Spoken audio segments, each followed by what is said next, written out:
कहानी की शुरुआत समुद्र के बीच बसे एक रहस्यमयी टापू से हुई, जहां हमें एक विशाल स्टेडियम लोगों से खचाखच भरा दिखाई दिया। वहां मौजूद सभी लोगों की नजरें सामने खड़े स्टाफ पर टिकी थीं। तभी स्टाफ के इशारे पर 3 मीटर लंबी एक बड़ी शार्क धीरे धीरे चारे के तौर पर ऊपर खींच कर लाई गई। तभी वहां बैठे लड़के को समझ आ गया कि अभी कुछ बड़ा होने वाला है। उसने तुरंत अपने बड़े भाई को देखने के लिए कहा और जैसे ही उसका भाई सिर उठाकर देखने लगा, उसी पल पानी के अंदर से एक विशाल जीव अचानक बाहर निकल आया।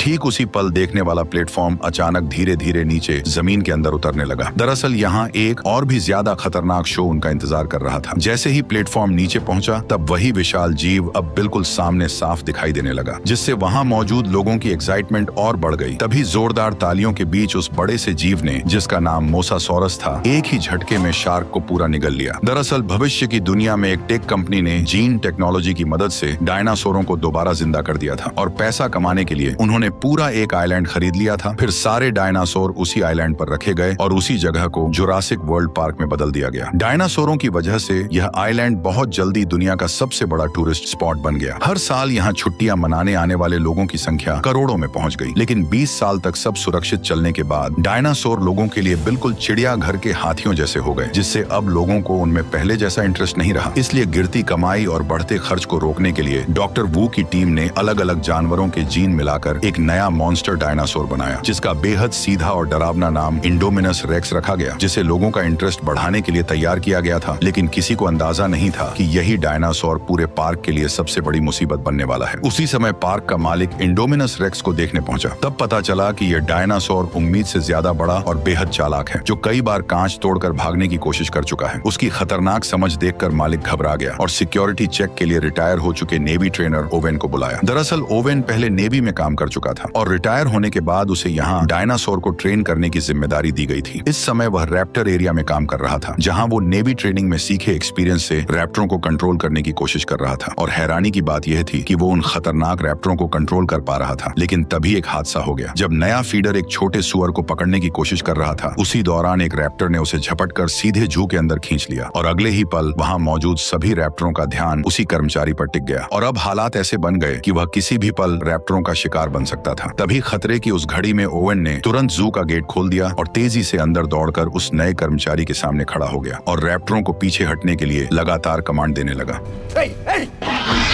काफी कोशिशों के बाद ओवेन के साथी कर्मचारी को बाहर खींचने में कामयाब हो गए। लेकिन उसी वक्त रैप्टर नीचे झुककर शिकार की पोजीशन में आ गए, जिससे ओवेन को समझ आ गया कि अब उसकी जान खतरे में आ चुकी है। इसलिए वह एक तरफ कमांड देता रहा और दूसरी तरफ धीरे धीरे पीछे हटता गया। फिर जैसे ही गेट बंद होने ही वाला था, वह अचानक एक रोल मारकर ठीक समय पर बाहर निकल आया और इस तरह उसकी जान बच गई। इसके बाद क्लेरा ओवेन को इंडोमिनस रेक्स के पास ले गई और बताया कि यह टी रेक्स के जीन से बना एक सीक्रेट हाइब्रिड है, जो बचपन से अकेले पला है। यह सुनकर ओवेन ने चेतावनी दी कि अकेलापन उसे खतरनाक बना सकता है, इसलिए उसने तुरंत डायनासोर को दिखाने को कहा। लेकिन हैरानी की बात यह थी कि खाना डालने के बाद भी इंडोमिनस कहीं दिखाई नहीं दिया, जिससे सब बेचैन हो गए। और सबसे अजीब बात यह थी कि मॉनिटरिंग सिस्टम भी किसी तरह का हीट सिग्नल पकड़ नहीं पा रहा था, जैसे वह विशाल दानव अचानक हवा में गायब हो गया हो। तभी ओवेन की नजर दीवार पर पड़े बड़े बड़े पंजों के निशानों पर गई और इससे अंदाजा लगाया गया कि शायद इंडोमिनस दीवार पार करके बाहर निकल गया है। यह सुनते ही क्लेरा का चेहरा पीला पड़ गया। उसने तुरंत कंट्रोल सेंटर लौटने का फैसला किया और रास्ते में ही टीम को अलर्ट रहते हुए इंडोमिनस के शरीर में लगी लोकेशन चिप तुरंत ट्रैक करने को कहा। दूसरी तरफ पार्क के अंदर मौजूद ओवेन और गार्ड दीवार के पास जाकर ये देखने लगे कि आखिर इंडोमिनस बाहर कैसे निकला। लेकिन तभी कंट्रोल सेंटर से एक डरावनी खबर आई कि लोकेशन चिप दिखा रही है कि इंडोमिनस अभी भी अंदर ही है। ये सुनते ही सबके होश उड़ गए, क्योंकि उस समय तीनों लोग अभी भी उन्हीं पंजों के निशानों को ध्यान से देख रहे थे। कंट्रोल रूम के स्टाफ ने तुरंत गार्ड को फोन करके उन्हें जल्दी से वहां से निकलने के लिए कहा। ओवेन ने जैसे ही यह सुना, वह तुरंत मुड़कर अंदर वाले गेट की तरफ दौड़ पड़ा। लेकिन तभी आखिरी गार्ड ने देखा कि इंडोमिनस ठीक उस ओर बढ़ रहा है जिधर ओवेन भाग रहा था। तभी इस अफरा तफरी में अचानक डायनासोर ने एक गार्ड पर हमला कर दिया। घबराकर दूसरा गार्ड दीवार के पास बने गेट तक पहुंचा और उसे तुरंत खोल दिया। जब उसने देखा कि उसका साथी इंडोमिनस के हाथों मारा जा चुका है, तो डर के मारे वो घबरा गया और बिना सोचे समझे भागकर गेट के बाहर निकल गया। उधर ओवेन भी पूरी ताकत से दौड़ता रहा और आखिरकार गेट बंद होने से ठीक पहले बाहर निकलने में कामयाब हो गया। लेकिन इंडोमिनस ने गेट में बची छोटी सी दरार का फायदा उठाया और जोरदार टक्कर मारकर पूरा गेट तोड़ दिया और वो भी बाहर निकल आया। इस खतरनाक पल में ओवेन ने तुरंत जमीन पर स्लाइड मारकर खुद को एक कार के नीचे छुपा लिया और फिर बिना देर किए पीछे मुड़कर उस डायनासोर की हर हरकत पर नजर रखने लगा। उसके भारी कदमों की आवाज से उसे पता चला कि इंडोमिनस अब गार्ड की ओर बढ़ रहा है। उस समय कार के पीछे छिपा गार्ड इतना डरा हुआ था कि उसकी सांसें तक अटक चुकी थी। इसी बीच इंडोमिनस किसी राक्षस की तरह सामने आया और गार्ड को एक ही झटके में जिंदा निगल गया। अपनी जान बचाने के लिए ओवेन ने जल्दी से कार के फ्यूल टैंक को काट दिया और पेट्रोल बहने दिया ताकि उसकी गंध इंडोमिनस को कंफ्यूज कर दे और वह उसे सूंघ न पाए। और सच में कुछ ही देर बाद इंडोमिनस को उसकी मौजूदगी का पता नहीं चला और एक जोरदार दहाड़ लगाकर अचानक वहां से चला गया। लेकिन अब वह खतरनाक डायनासोर इंसानी कैद से बाहर निकल चुका था, जिस वजह से कंट्रोल रूम में बैठे सभी लोग घबरा गए। उसी वक्त उन्हें पता चला कि इंडोमिनस लगभग 5000 मीटर दूर विजिटर एरिया की तरफ बढ़ रहा है, जहां करीब 20,000 लोग मौजूद हैं। यह सुनते ही क्लेरा ने उस एरिया में अलार्म बजाने की तैयारी की, लेकिन तभी पास खड़े मालिक ने उसे तुरंत रोक दिया, क्योंकि चेतावनी जारी होते ही पूरा पार्क बंद करना पड़ता और सिक्योरिटी पर सवाल उठ जाते, जिससे पार्क बंद होने तक की नौबत आ सकती थी। इसलिए मालिक को भरोसा था कि सिक्योरिटी टीम उस डायनासोर को संभाल लेगी। उसी समय सोल्जर्स की टीम उस जगह पहुंच चुकी थी जहां ट्रैकिंग चिप इंडोमिनस की लोकेशन दिखा रही थी, लेकिन वहां पहुंचने के बाद भी उन्हें इंडोमिनस कहीं दिखाई नहीं दिया। तभी टीम लीडर ने देखा कि जमीन पर पड़ा ट्रैकर इंडोमिनस के शरीर से निकाल दिया गया है। उसी पल अचानक कुछ खून की बूंदें रहस्यमय तरीके से उसके हाथ पर गिरने लगी। ये देखते ही सभी लोग डर कर ऊपर देखने लगे और जो नजारा उन्होंने देखा उसने सबको हैरान कर दिया। दरअसल इंडोमिनस ने गिरगिट के जीन की मदद से खुद को आसपास के माहौल में पूरी तरह छिपा लिया था। ये देखते ही टीम लीडर भागने ही वाला था कि उसी पल इंडोमिनस ने उसे पकड़ लिया। बाकी सभी गार्ड तुरंत अपनी स्टन गन उठाकर उस पर फायर करने लगे, लेकिन अगले ही पल इंडोमिनस ने अपने भारी पैर से टीम लीडर को कुचलकर मौत के घाट उतार दिया। बाकी गार्ड उसे रोकने के लिए आगे बढ़े और लगातार इलेक्ट्रिक शॉट मारते रहे, लेकिन इंडोमिनस ने एक एक करके सभी को बेरहमी से मार गिराया और 1 मिनट से भी कम समय में कई लोग अपनी जान गंवा बैठे। ये खबर मिलते ही ओवन ने गुस्से में क्लेरा को चेतावनी दी कि इंडोमिनस एक ऐसा मॉन्स्टर है जिसे खुद भी नहीं पता कि वह असल में क्या है, और अगर वह जंगल से बाहर निकल गया तो वह हर जिंदा चीज को मारना शुरू कर देगा, क्योंकि ऐसा करके ही वह जिंदा रह सकता है। इसलिए उसे रोकने के लिए असली हथियारों का इस्तेमाल करना ही पड़ेगा। लेकिन क्लेरा अपने मेहनत से बनाए इस पार्क को जंग का मैदान बनते नहीं देखना चाहती थी। इसी वजह से उसने ओवन की सलाह को नकार दिया। यह सुनकर ओवन गुस्से में कंट्रोल रूम से बाहर चला गया, लेकिन पार्क में मौजूद 20,000 से ज्यादा लोगों की सेफ्टी के लिए क्लेरा ने आखिरकार पूरे पार्क में अलार्म बजा दिया। उसी समय दोनों भाई पार्क के एक प्रोजेक्ट का मजा लेने जा रहे थे और जैसे ही उनकी टूर कार स्टार्ट हुई उसी पल स्टाफ को खतरे की चेतावनी मिल गई। इसलिए उन्होंने तुरंत बाकी सभी टूर कारों को रोक दिया। लेकिन अजीब बात यह थी कि दोनों भाइयों की कार नहीं रुकी और वह धीरे धीरे पार्क के अंदर की ओर बढ़ती चली गई। इस इलाके में कई तरह के शाकाहारी डायनासोर खुलेआम घूम रहे थे, जैसे 3 सींग वाला ट्राइसेराटॉप्स, बड़े बड़े हड्डी जैसे प्लेट वाले स्टेगोसोरस और वहीं लंबी गर्दन वाला ब्रैकियोसोरस। ये सभी डायनासोर काफी शांत थे, लेकिन तभी टूर कार के अंदर अचानक एक चेतावनी सुनाई दी, जिसमें बताया गया कि सिस्टम में गड़बड़ी आ गई है और गाड़ी अब अपने आप होटल की तरफ वापस लौटेगी। लेकिन बड़ा भाई लौटना नहीं चाहता था। ऊपर से दोनों पार्क की ऑपरेशन मैनेजर क्लेरा के भतीजे थे, इसलिए उनके पास एक खास एक्सेस वाला रिस्टबैंड था। इसी वजह से उसने सीधे सिस्टम को कंट्रोल कर लिया और अपने छोटे भाई को लेकर पार्क के और अंदर की तरफ बढ़ गया। उधर क्लेरा को भी अचानक अपने भतीजों की याद आई और उसने तुरंत बड़े भतीजे को फोन मिलाया, लेकिन उसी समय नेटवर्क चला गया। इसलिए उसने घबराकर स्टाफ से पूछा कि क्या सभी टूर कार वापस लौट आई हैं। जांच करने पर पता चला कि बस एक ही टूर कार अभी तक वापस नहीं आई थी और वही कार उसके दोनों भतीजों की थी। ये सुनते ही क्लेरा घबरा गई और तुरंत रेस्क्यू टीम को वहां जाने को कहा, लेकिन रेस्क्यू टीम पहले से ही व्यस्त थी, इसलिए मजबूरी में उसे ओवेन के पास जाकर मदद मांगनी पड़ी। उधर दोनों भाई पार्क के टूर एरिया के आखिरी हिस्से तक पहुंच चुके थे और तभी उन्होंने देखा कि सामने की फेंस किसी ताकतवर चीज ने तोड़ दी थी। जब उन्हें आगे जाने का रास्ता दिखा तो बड़ा भाई कार को तुरंत अंदर ले गया। थोड़ी देर बाद वे एक घने जंगल वाले इलाके में पहुंचे जहां कई एंकाइलोसोरस घूम रहे थे और पहली नजर में उन्हें 4 ही दिखाई दे रहे थे, लेकिन छोटे भाई ने जोर देकर कहा कि वहां 5 हैं। इसलिए बड़े भाई ने फिर से ध्यान से गिनती शुरू की। तभी उन्हें समझ आया कि कार के कांच में जो परछाई दिख रही है वह असल में 5वां नहीं बल्कि उनके पीछे खड़ा इंडोमिनस रेक्स है, जो चुपचाप उनके पास आ चुका था। उसने जोरदार दहाड़ मारते हुए कार को लात मार दी, जिससे दोनों भाई कार के साथ कई फीट दूर पहुंच गए। जैसे ही बड़ा भाई घबराकर कोई नाकाम कोशिश करने वाला था, तभी एक एंकाइलोसोरस की भारी पूंछ कार से टकराई और गाड़ी उलटकर दूर जा गिरी। इंडोमिनस रेक्स ने सोचा कि एंकाइलोसोरस उसका शिकार छीन रहा है, इसलिए उसने तुरंत उस पर हमला कर दिया और दोनों के बीच जबरदस्त लड़ाई शुरू हो गई। जब उसने एंकाइलोसोरस को काटने की कोशिश की तो उसकी मजबूत खाल की वजह से उसके दांत अचानक हिलने लगे। गुस्से में उसने अपने नुकीले पंजों से एंकाइलोसोरस की पीठ पर गहरा वार किया और आखिरकार उसे पलटकर एक ही झटके में मार डाला। ये सब देखकर दोनों भाई डर से कांप उठे और उसी वक्त क्लेरा का फोन फिर से बज उठा। फोन की आवाज सुनते ही इंडोमिनस को अचानक कार के अंदर मौजूद शिकार का ध्यान आया और थोड़ी देर उसे घूरने के बाद उसने अपने पंजे से कार को जकड़ लिया। फिर उसने अपना विशाल मुंह खोलकर सीधे उसे निगलने की कोशिश की, लेकिन जब ऐसा करने में उसे मुश्किल हुई तो उसने चालाकी दिखाई। उसने कार को दांतों से पकड़कर जोर जोर से जमीन पर पटकना शुरू कर दिया। कांच टूटने ही वाला था कि तभी बड़े भाई ने मौका देखकर अपनी सीट बेल्ट खोल दी और छोटे भाई को पकड़कर कार से बाहर निकल आया। लेकिन उनकी यह हरकत इंडोमिनस की तेज आंखों से छिप नहीं सकी और उसने तुरंत उनका पीछा करना शुरू कर दिया। खुशकिस्मती से सामने एक छोटा सा झरना था, लेकिन इंडोमिनस ने पास आते ही अपना विशाल मुंह खोला। तभी दोनों भाई सही समय पर झरने में कूदकर उसकी पकड़ से बच निकले। उसी समय क्लेरा भी जंगल में पहुंच गई, लेकिन कुछ ही देर में उसे समझ आ गया कि यहाँ हालात पूरी तरह बदल चुके हैं। चारों तरफ इंडोमिनस के हाथों मारे गए डायनासोरों की लाशें बिखरी पड़ी थीं। ये देखकर ओवेन को और भी यकीन हो गया कि इंडोमिनस किसी भी चीज को जिंदा छोड़ने वाला नहीं है। कुछ ही देर में उन्हें वह टूर कार मिल गई जिसमें दोनों भाई बैठे थे। लेकिन जब क्लेरा ने टूटी हुई कार और जमीन पर पड़ा मोबाइल देखा तो उसे लगा कि उसके भतीजों को इंडोमिनस खा चुका है। यह सोचकर वह बुरी तरह टूट गई। तभी ओवेन ने जमीन पर उभरे पैरों के निशान देखे जो उन्हें झरने तक ले गए। वहां पहुंचकर उसने अंदाजा लगाया कि लड़के जिंदा हैं और शायद यहाँ से बचकर निकल गए हैं। यह सुनकर क्लेरा को थोड़ी राहत मिली, लेकिन उसी समय कंट्रोल रूम में बैठे स्टाफ को एक और खतरनाक बात पता चली कि पार्क के अलार्म की वजह से 20,000 से ज्यादा लोग अब रिजॉर्ट एरिया में इकट्ठा हो चुके हैं और इंडोमिनस ज्यादा से ज्यादा शिकार करने के लिए तेजी से उसी रिजॉर्ट की तरफ बढ़ रहा है, जिससे साफ था कि एक बहुत बड़ी तबाही होने वाली है। मजबूरी में पार्क के मालिक ने आखिरकार फैसला किया कि उसे भारी हथियारों का इस्तेमाल करना पड़ेगा, लेकिन स्टाफ की कमी होने की वजह से मालिक खुद हेलीकॉप्टर उड़ाकर भारी हथियारों के साथ इंडोमिनस का शिकार करने निकल पड़ा। जब टीम ने इंडोमिनस को ढूंढ लिया तो बिना किसी देरी के उस पर फायरिंग शुरू कर दी। तेज फायरिंग के चलते इंडोमिनस रेक्स सीधे फ्लाइंग डायनासोर के एरिया में घुस गया, जहां 50 इंच और 100 इंच के फ्लाइंग डायनासोर इधर उधर भागने लगे, जिससे पूरे टापू पर हड़कंप मच गया। तभी फायरिंग कर रहे सैनिकों में से एक को उड़ते हुए डायनासोर ने बाहर खींच लिया और दूसरा डायनासोर के कांच से टकराते ही मारा गया। तभी हेलीकॉप्टर धीरे धीरे कंट्रोल खोकर नीचे गिरने लगा और हमारे अमीर किरदार इरफान खान अपनी जान गंवा बैठे। तभी अचानक वे सभी डायनासोर उड़ते हुए सामने आ गए। उन्हें पास आते देख ओवेन तुरंत क्लेरा के साथ मिलकर जंगल की ओर भागने लगा। उधर दोनों भाई सुनसान पड़ी कार की मदद से जंगल से बाहर निकल रहे थे, लेकिन छोटे भाई ने देखा कि पंख वाले डायनासोर उनके पीछे पीछे आ रहे हैं। खतरे को भांपते ही उसने बड़े भाई को जल्दी से कार चलाने को कहा। आखिरकार वे पार्क के एंट्री गेट तक पहुंच गए और वहां के स्टाफ ने उन्हें देख लिया। अपने भतीजे का मैसेज मिलने पर क्लेरा और ओवेन भी जंगल से बाहर निकले और एक कार पाकर उन्होंने तय किया कि वे रिसोर्ट में मिलेंगे। इस बीच पार्क की सभी राइड्स तुरंत बंद कर दी गईं और सभी विजिटर मजबूर होकर रिसोर्ट में वहीं रुक गए। तभी पब्लिक ब्रॉडकास्ट से इमरजेंसी नोटिस आया और लोगों को तुरंत छुपने के लिए कहा गया। शुरुआत में लोग नहीं समझ पाए कि क्या हो रहा है, लेकिन जैसे ही उन्होंने आसमान में उड़ते पंख वाले डायनासोर देखे तो उन्हें सब समझ में आ गया। घबराकर सभी लोग इधर उधर भागने लगे, लेकिन पंख वाले डायनासोर इतने तेज थे कि जल्दी ही लोगों के सामने पहुंच गए और हमला शुरू कर दिया। पार्क में हर जगह चीख पुकार सुनाई देने लगी। इसी बीच दोनों भाई रिसोर्ट तक पहुंच गए और क्लेरा की असिस्टेंट से टकरा गए, लेकिन बदकिस्मती से असिस्टेंट जैसे ही उन्हें दूर ले जाने वाली थी तभी एक पंख वाला डायनासोर उसे पकड़कर ले गया और उसे झील में फेंक दिया। लेकिन डायनासोर को पता नहीं था कि यह मोसासोरस का इलाका है और अनजाने में वे सभी पानी में उतरकर लगातार महिला पर हमला करते रहे। दोनों भाई ये सब देखकर पूरी तरह डर चुके थे। जैसे ही पंख वाले उड़ने की कोशिश करने लगे तभी मोसासोरस अचानक मुंह खोलते हुए पानी से बाहर आया और लड़की को डायनासोर के साथ निगल गया। ये देखकर घबराए हुए दोनों भाई जान बचाने के लिए छुपने की जगह ढूंढने लगे, लेकिन तभी सिक्योरिटी टीम मौके पर पहुंच गई और उन्होंने ट्रैंक्विलाइजर गन से फायर करके फ्लाइंग डायनासोरों को कुछ समय के लिए पीछे हटने पर मजबूर कर दिया, जिससे रिजॉर्ट एरिया को थोड़ी राहत मिल गई। लेकिन अभी हालात और भी बिगड़ने वाले थे, क्योंकि मिलिट्री ऑफिसर के आते ही उसने सारा कंट्रोल अपने हाथ में ले लिया और मौका मिलते ही अपना असली प्लान शुरू कर दिया। असल में वो रैप्टरों की मदद से उस खतरनाक डायनासोर का शिकार करना चाहता था, ताकि साबित किया जा सके कि ये रैप्टर मिलिट्री के लिए एक हथियार बन सकते हैं। जब ओवेन को यह पता चला तो वह तुरंत वहां पहुंचा और गुस्से में ऑफिसर को जोरदार मुक्का मार दिया, क्योंकि इन रैप्टरों को उसने बचपन से पाला था और वह उन्हें किसी खतरनाक मिशन में नहीं झोंकना चाहता था। लेकिन अब पूरे पार्क में मौजूद 20,000 लोगों की जान दांव पर थी, इसलिए काफी सोचने के बाद आखिरकार ओवेन को भी इस मिशन के लिए मजबूर होकर हाँ करनी पड़ी। उन्होंने इंडोमिनस रेक्स को पकड़ने के लिए एक तरह का हाइड एंड सीक गेम खेलने का फैसला किया। प्लान यह था कि पहले रैप्टर अपनी तेज सूंघने की ताकत से इंडोमिनस का पता लगाएंगे और आर्मी उनकी पीछे पीछे रहकर सही मौके पर भारी हथियारों से हमला करेंगे। उधर कलेरा को डर था कि दोनों भाई फिर कहीं भाग न जाएं, इसलिए उसने उन्हें एक सुरक्षित कंट्रोल ट्रेन के अंदर बैठा दिया और खुद सामने बैठकर इस पूरे ऑपरेशन को मॉनिटर करने लगी। तैयारी पूरी होने के बाद ओवेन ने इंडोमिनस के मांस का एक टुकड़ा निकाला, फिर उसने वह मांस रैप्टरों को सूंघाया और जब सभी रैप्टर तैयार हो गए तब ओवेन ने आखिरकार उनके पिंजरे खोल दिए। इसके बाद हथियारों से लैस सैनिक भी उनके पीछे पीछे जंगल के अंदर बढ़ने लगे। पूरा दल रैप्टरों के पीछे तेजी से घने जंगल में आगे बढ़ता गया और आखिरकार एक सुनसान जगह पर अचानक रैप्टर रुक गए। सभी सैनिक तुरंत सतर्क हो गए और अपने हथियार सामने की ओर तान दिए, लेकिन उन्हें यह बिल्कुल अंदाजा नहीं था कि अगले ही पल कुछ बेहद अजीब होने वाला है। इसी टेंशन भरे माहौल में अचानक एक विशाल जीव धीरे धीरे जंगल से बाहर आने लगा और देखते ही देखते इंडोमिनस रेक्स सबके सामने आ खड़ा हुआ। ओवेन का प्लान था कि ट्रेन किए हुए रैप्टर इस डायनासोर पर हमला करेंगे, लेकिन हैरानी की बात यह थी कि दोनों तरफ के डायनासोर अचानक एक दूसरे को घूरने लगे, जैसे कोई अजीब बातचीत हो रही हो। रैप्टरों ने तुरंत हमला नहीं किया, बल्कि उन्होंने इंसानों की मौजूदगी को ही इंडोमिनस के सामने जाहिर कर दिया। ये देखकर ओवेन को भी कुछ गड़बड़ होने का एहसास हुआ। उसे अचानक समझ आया कि इंडोमिनस के शरीर में शायद रैप्टर का डीएनए भी मिला हुआ है। इसी वजह से वह रैप्टरों के साथ किसी तरह से बात कर पा रहा है। कंट्रोल रूम में बैठा ऑफिसर यह देखकर घबरा गया। उसने तुरंत सभी सैनिक को फायरिंग का ऑर्डर दे दिया। यहीं से हालात पूरी तरह बिगड़ गए, क्योंकि जिस प्लान से इंडोमिनस को खत्म करना था, उसी ने रैप्टरों को इंसानों के खिलाफ खड़ा कर दिया। लेकिन जब सैनिकों ने देखा कि डायनासोर जंगल की तरफ भाग रहे हैं, तो वे भी उनके पीछे दौड़ पड़े। कुछ ही मिनटों के अंदर पूरी टीम लगभग रैप्टरों के हमले में खत्म हो गई और यह सब देखकर क्लेरा बुरी तरह घबरा गई। तभी सामने से एक सैनिक आया जो अभी अभी रैप्टरों से जान बचाकर भागा था, लेकिन जैसे ही वह कार में बैठने वाला था, तभी एक रैप्टर ने पीछे से उस पर हमला कर दिया। यह नजारा देखकर कार में बैठे दोनों भाई घबरा गए। हालत बिगड़ते देख क्लेरा ने तुरंत कार स्टार्ट की और वहां से तेजी से निकलने लगी, लेकिन तभी दूसरी तरफ से एक और रैप्टर अचानक उनकी तरफ दौड़ता हुआ आ गया। कार का दरवाजा खुला हुआ था और किसी भी पल रैप्टर उन तक पहुंच सकता था। घबराकर उन्होंने पास पड़े कंटेनर उठाए और उन्हें कार के बाहर फेंकना शुरू कर दिया ताकि रैप्टर का रास्ता रुक जाए, लेकिन रैप्टर बड़ी आसानी से उनसे बचते हुए गाड़ी का पीछा करते रहे। क्लेरा ने कांच में देखा कि रैप्टर तेजी से उनके करीब आता जा रहा है, इसलिए उसने अचानक स्टीयरिंग घुमाया और कार से जोरदार टक्कर मारकर रैप्टर को गिरा दिया। लेकिन उसी समय दूसरी तरफ से एक और रैप्टर दोनों भाइयों के बिल्कुल करीब पहुंच गया। घबराकर दोनों ने इलेक्ट्रिक स्टिक से उस पर वार कर दिया। ठीक उसी वक्त ओवेन भी वहां पहुंच गया। फिर सभी लोग जल्दी से कंट्रोल रूम की तरफ निकल पड़े। उधर कंट्रोल रूम में मौजूद ऑफिसर ने जब देखा कि ऑपरेशन पूरी तरह फेल हो चुका है, तो वह गुस्सा होने के बजाय और भी खुश होकर लैब पहुंच गया। पर जब ओवेन और बाकी लोग भी लैब में पहुंचे, तो वे हैरान रह गए, क्योंकि वहां के सारे कर्मचारी पहले ही हेलीकॉप्टर से भाग चुके थे। तभी डॉक्टर के प्राइवेट ऑफिस में उन्हें इंडोमिनस के जीन का असली राज पता चला। असल में इस मॉन्स्टर के अंदर दर्जनों अलग अलग जीवों के जीन मिलाए गए थे। ये सच सामने आने के बाद ऑफिसर भी बाहर आ गया। उसने साफ साफ बताया कि यह सब उसी का प्लान था और उसी की वजह से इतना खतरनाक जानवर बनाया गया था। लेकिन इससे पहले कि वह अपनी बात खत्म कर पाता, रैप्टरों का झुंड अचानक उस जगह पर पहुंच गया और अगले ही पल एक रैप्टर सीधे ऑफिसर की तरफ बढ़ गया। डर के मारे ऑफिसर ने तुरंत वही तरीका अपनाने की कोशिश की जो ओवेन रैप्टरों को ट्रेन करते समय अपनाता था, लेकिन तभी रैप्टर ने उस पर हमला कर दिया। ये देखकर ओवेन, क्लेरा और बच्चों के साथ तुरंत लैब से भाग निकला। तभी अचानक बाकी बचे 3 रैप्टर दौड़ते हुए उनके सामने आ खड़े हुए और उन्हें चारों तरफ से घेर लिया। इन रैप्टरों में एक के शरीर पर नीली धारियां थीं और उसका नाम ब्लू था, जो इस पूरे झुंड की लीडर थी। ओवेन ने उसकी आंखों में देखा और समझ गया कि वह उसकी दुश्मन नहीं है, इसलिए उसने तुरंत उसके सिर से कंट्रोल वाला उपकरण हटा दिया। तभी अचानक इंडोमिनस भारी कदमों के साथ वहां आ पहुंचा और धीरे धीरे उनकी तरफ बढ़ने लगा। लेकिन इसके बाद जो हुआ वह किसी ने नहीं सोचा था। इंडोमिनस ने रैप्टरों को इंसानों पर हमला करने का आदेश देने की कोशिश की, लेकिन ब्लू ने अचानक मुड़कर ओवन की तरफ देखा, जैसे उसे कुछ याद आ गया हो, और उसने इंसानों पर हमला करने के बजाय ओवन को भागने का इशारा किया। इसके बाद उसने इंडोमिनस की तरफ मुड़कर गुस्से में जोरदार दहाड़ लगाई। ये देखकर इंडोमिनस और भी ज्यादा भड़क गया। उसने अपनी भारी पूंछ घुमाकर ब्लू को कई मीटर दूर फेंक दिया, लेकिन जैसे ही पीछे खड़ी उसकी दोनों बहनों ने अपने लीडर को लड़ते देखा, तो उन्होंने तुरंत पलटकर जबरदस्त हमला शुरू कर दिया। लेकिन इंडोमिनस रेक्स का विशाल शरीर और उसकी खतरनाक ताकत के सामने उनका हमला बेहद कमजोर साबित हुआ और देखते ही देखते दोनों रैप्टर लड़ते लड़ते मारी गई। इसी बेहद खतरनाक पल में क्लेरा के दिमाग में अचानक एक आइडिया आया। उसने तुरंत कंट्रोल रूम में मौजूद अपने साथी से कांटेक्ट करके नंबर 9 वाले बाड़े को खोलने को कह दिया, क्योंकि इस वक्त उन्हें इस ताकतवर डायनासोर को खत्म करने के लिए उससे भी ज्यादा ताकतवर डायनासोर की सख्त जरूरत थी। जैसे ही बाड़ा खुला तो वहीं पहला खतरनाक टी-रेक्स बाहर निकला, जिसे 20 साल पहले तैयार किया गया था। क्लेरा चालाकी से जल्द ही टी-रेक्स को इंडोमिनस रेक्स के सामने ले आई और यहीं से दोनों दानवों के बीच की भयानक जंग शुरू हो गई। जब टी-रेक्स ने इस अजीब हाइब्रिड से आमने सामने टक्कर ली, तो उसने इंडोमिनस रेक्स को याद दिला दिया कि यहाँ का असली बॉस कौन है। लेकिन जबरदस्त लड़ाई के दौरान ताकत के फर्क और इंडोमिनस रेक्स के बेहद खतरनाक पंजों की वजह से बूढ़ा टी-रेक्स धीरे धीरे कमजोर पड़ने लगा। ठीक उसी खतरनाक पल में ब्लू दोबारा लौट आई और बिना देर किए लड़ाई में कूद पड़ी। उसके फुर्तीले शरीर ने पल भर में इंडोमिनस रेक्स का ध्यान भटका दिया और इसी वजह से टी-रेक्स को हमला करने का मौका मिल गया। उसने खुद को संभालते हुए ब्लू के साथ मिलकर इंडोमिनस रेक्स पर घातक हमला कर दिया। आखिरकार दोनों की मदद की बदौलत टी-रेक्स को सही मौका मिल गया और उसने पूरी ताकत से इंडोमिनस रेक्स को जोरदार झटके से दूर फेंक दिया। लेकिन इस भयानक टक्कर की गूंज ने तुरंत समुद्र के असली शिकारी का ध्यान खींच लिया और तभी विशाल मोसासॉरस अचानक पानी से बाहर उछल पड़ा। उसने बिजली की रफ्तार से इंडोमिनस रेक्स की गर्दन को अपने जबड़ों में जकड़ा और उसे गहरे समुद्र में घसीट ले गया। और इंडोमिनस रेक्स हमेशा के लिए टाटा गुड बाय गया।